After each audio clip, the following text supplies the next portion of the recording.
Here is a normal curve. You have your number line at the bottom, 0 is in the middle. We'll go straight up to the top and make a bell curve like this. And on the right side you have positive 1, 2, and 3.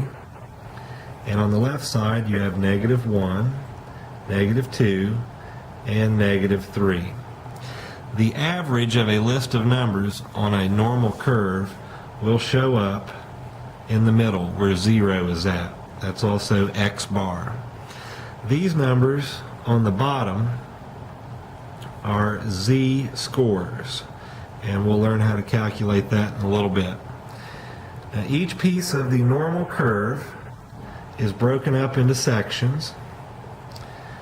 For example, this section here contains 34% of the data in a list of numbers, and so does the other side of it.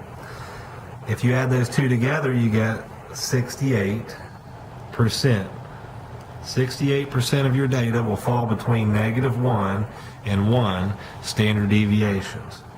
If you go out to the right of those, you're going to have this much. And from here to here will include 95% of your data in a list of numbers in a normal curve. Now 68 and 95 has a difference of 27. That means 13.5% of your data falls here and 13.5% falls there. And then you have from -3 over to +3 standard deviations. 99.7% of your data will fall in that area.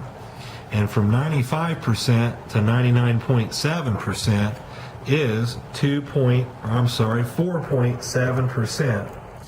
And if you divide that by 2, that means you have 2.35% of your data here and 2.35% of your data there.